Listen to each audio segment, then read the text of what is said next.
بسم الله الرحمن الرحيم الذين قالوا لإخوانهم وقعدوا لو أطاعونا ما قتلوا قل فادرءوا عن أنفسكم الموت إن كنتم صادقين۔ منافقین نے احد میں شہید ہونے والوں کے بارے میں کہا تھا کہ اگر یہ لوگ جنگ میں نہ جاتے تو یہ مارے نہ جاتے، قتل نہ کیے جاتے، شہید نہ ہو جاتے۔ ان کے جواب میں اللہ تعالیٰ نے فرمایا کہ اگر تم سچے ہو تو اپنے آپ سے موت کو دور کر کے دکھاؤ۔ تم تو یہ کہہ رہے ہو کہ یہ ہمارے پاس رہتے، جنگ میں نہ جاتے تو نہ مارے جاتے۔ جن کی موت جہاں لکھی ہوتی ہے وہیں ہو کر آتی ہے، تو تم اگر سچے ہو تو اپنی موت کو اپنے آپ سے دور کر کے دکھاؤ۔ یقیناً موت تو بہرحال آ کے ہی رہے گی، وہ خواہ آدمی کے گھر میں چھپ کر بیٹھ جائے تب بھی موت آ سکتی ہے، میدان عمل میں نکلا ہوا ہو موت تب بھی آ سکتی ہے۔ تو یہ کہنا سراسر غلط ہے کہ اگر لوگ ہماری بات مان کر جہاد میں نہ جاتے تو نہ مارے جاتے۔ وَلَا تَحْسَبَنَّ الَّذِينَ قُتِلُوا فِي سَبِيلِ اللَّهِ أَمْوَاتًا بَلْ أَحْيَاءٌ عِندَ رَبِّهِمْ يُرْزَقُونَ۔ اور جو اللہ کی راہ میں شہید کیے گئے ہرگز انہیں مردہ خیال نہ کرو، بلکہ وہ اپنے رب کے پاس زندہ ہیں، انہیں رزق دیا جاتا ہے۔ اس آیت مبارکہ کا شان نزول یہ ہے، اکثر مفسرین کا قول ہے کہ یہ آیت شہدائے احد کے حق میں نازل ہوئی۔ حضرت عبداللہ ابن عباس رضی اللہ تعالیٰ عنہما سے مروی ہے، سرکار دو عالم صلی اللہ علیہ وسلم نے ارشاد فرمایا، جب تمہارے بھائی احد میں شہید ہوئے تو اللہ تعالیٰ نے ان کی ارواح کو سبز پرندوں کے جسم عطا فرمائے، وہ جنتی نہروں پر سیر کرتے پھرتے ہیں، جنتی میوے کھاتے ہیں، سونے کی ان قندیلوں میں رہتے ہیں جو عرش کے نیچے لٹک رہی ہیں۔ جب ان شہداء نے کھانے پینے اور رہنے کے پاکیزہ عیش و عشرت پائے تو کہا کہ پیچھے دنیا میں رہ جانے والے ہمارے بھائیوں کو کون خبر دے گا کہ ہم جنت میں زندہ ہیں اور جنت کی نعمتیں کھا رہے ہیں، ہمارے زندہ بھائیوں کو کون خبر دے گا، تاکہ وہ بھی جہاد میں رغبت کریں اور جہاد میں جناب اپنے آپ کو شہید ہونے کے لیے تیار رکھیں۔ تو اللہ تعالیٰ نے فرمایا کہ میں انہیں تمہاری خبر پہنچا دوں گا۔ تو یہ آیت مبارکہ اللہ تعالیٰ نے اس موقع پر نازل فرمائی کہ جو اللہ کی راہ میں شہید کیے گئے تم انہیں ہرگز مردہ خیال نہ کرو، وہ اللہ کے ہاں زندہ ہیں اور اللہ تعالیٰ رزق بھی انہیں دیتا ہے اور کھلاتا ہے۔ تو اس سے ثابت ہوا کہ ارواح باقی ہیں، جسم کے فنا ہونے کے ساتھ ارواح فنا نہیں ہوتی، ارواح باقی رہتی ہیں۔ یہاں آیت میں شہداء کی کئی شانیں بیان کی، فرمایا کہ وہ کامل زندگی والے ہیں، وہ اللہ کے پاس موجود ہیں، انہیں رب کی طرف سے روزی ملتی ہے، وہ بہت خوش باش ہیں۔ شہداء کرام زندوں کی طرح کھاتے پیتے ہیں اور عیش کرتے ہیں۔ آیت مبارکہ اس بات پر بھی دلالت کرتی ہے کہ شہیدوں کی روح بھی اور شہیدوں کے جسم بھی یہ دونوں زندہ ہیں۔ علماء کرام نے فرمایا کہ شہداء کے جسم قبروں میں محفوظ ہیں، قبر کو اجازت نہیں کہ وہ شہداء کے جسموں کو کھائے، شہداء کے جسم قبروں میں محفوظ ہوتے ہیں، مٹی نقصان نہیں پہنچاتی۔ صحابہ کرام کے زمانے میں بھی اور ان کے بعد بھی اس بات کا بکثرت معائنہ ہوا، کئی مقامات پر دیکھا گیا کہ اگر کبھی کسی شہید کی قبر کھلتی ہے تو اس کا جسم تر و تازہ ملتا ہے اور صحیح سلامت ملتا ہے۔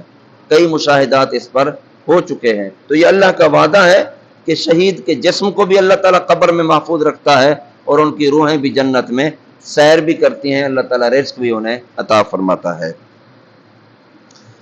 فرحین بما آتاهم اللہ من فضلہ ویستبشرون بالذین لم یلحقوا بهم من خلفهم الا خوف علیہم ولا هم یحزنون۔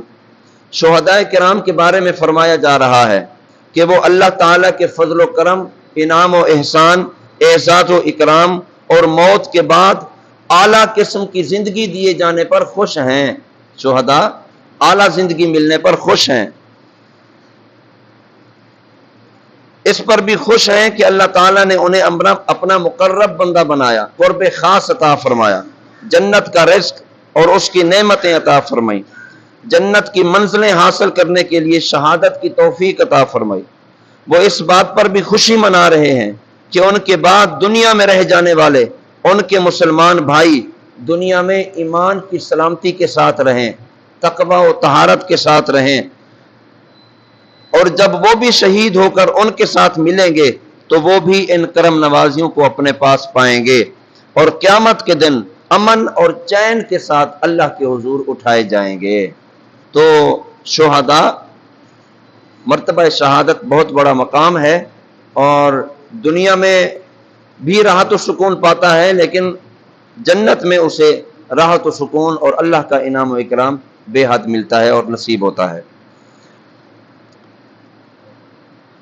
يستبشرون بنعمة من الله وفضل وأن الله لا يضيع أجر المؤمنين۔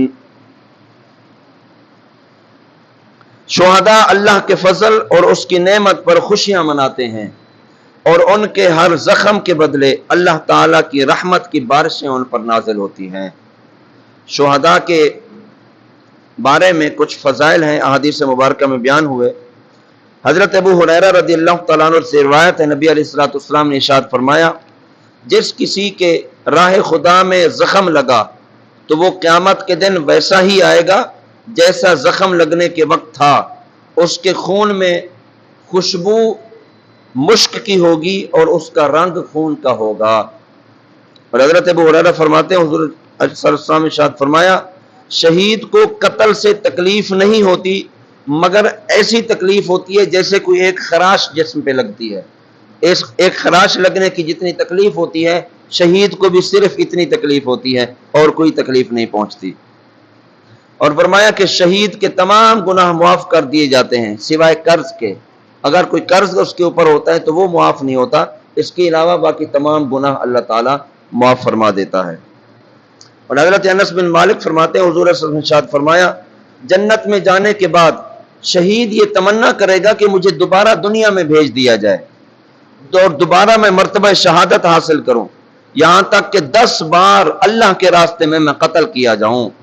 یعنی مرتبہ شہادت ایسی مٹھاس ہے اور ایسا پر لطف مزہ ہے کہ شہید تمنا کرے گا کہ 10 بار مجھے یہ نسبت ملے کہ اللہ کی راہ میں شہید کیا جاؤں۔ حضرت ابو ہریرہ رضی اللہ تعالیٰ سے روایت ہے، حضور سید المرسلین صلی اللہ علیہ وسلم ارشاد فرمایا، اس ذات کی قسم جس کے قبضہ قدرت میں میری جان ہے، میری یہ تمنا ہے کہ میں اللہ کے راستے میں جہاد کروں، پھر شہید کیا جاؤں، پھر جہاد کروں، پھر شہید کیا جاؤں، پھر جہاد کروں، پھر شہید کیا جاؤں۔ تو یہ تمنا ہے حضور اکرم صلی اللہ علیہ وسلم ارشاد فرمایا۔ اور حضرت اسلم فرماتے ہیں کہ حضرت فاروق اعظم رضی اللہ تعالیٰ عنہ اکثر یہ دعا مانگا کرتے تھے، اللہم ارزقنی شہادتا فی سبیلک واجعل موتی فی بلد رسولک، کہ اے اللہ مجھے اپنی راہ میں شہادت عطا فرما، یعنی شہادت کی موت عطا فرما، اور مجھے اپنے رسول کے شہر میں وفات نصیب فرما۔ کتنے پاک باز لوگ تھے کہ مرتبہ شہادت بھی بڑا پیارا تھا اور محبوب کے شہر میں مرنا بھی بڑا پیارا تھا کہ اللہ مرتبہ شہادت بھی عطا فرما اور حضور کے شہر میں ہمیں وفات نصیب فرما اور مرنا نصیب فرما۔ تو مرتبہ شہادت بہت بڑا مقام ہے، بہت بڑے اعزاز کی بات ہے، اور شہداء کربلا کے ایام چل رہے ہیں، واقعہ کربلا کے ایام چل رہے ہیں۔ اگر ان احادیث مبارکہ کو سامنے رکھا جائے تو یہاں سے اندازہ ہوتا ہے کہ حضرت سیدنا امام حسین رضی اللہ تعالیٰ عنہ کی جو شہادت، جو آپ کے خاندان کی شہادت ہے، یہ ایسی شہادت ہے کہ وہ آج بھی زندہ ہیں اور قیامت تک کے لیے یہ زندہ و جاوید رہیں گے، انہیں رزق بھی دیا جا رہا ہے۔ اب جس کی شہادت جس انداز میں ہوئی، قیامت کے دن اسی حال میں اٹھائے جائیں گے۔ حضرت امام حسین رضی اللہ تعالیٰ عنہ، آپ کی شہادت، آپ نے سر سجدے میں رکھا، آپ کی شہادت ہوئی، تو قیامت تک امام حسین سجدے میں ہیں اور قیامت کے دن سجدے سے ہی اٹھائے جائیں گے۔ تو یہ کتنی بڑی نسبت ہے اور کتنا پیارا مقام اور مرتبہ ہے۔ تو اللہ رب العالمین ہمیں بھی راہ خدا میں مرتبہ شہادت نصیب فرمائے اور قرآن پاک کے اصولوں پر اللہ تعالی ہمیں زندگی گزارنے کی توفیق دے۔ وما علینا الا البلاغ۔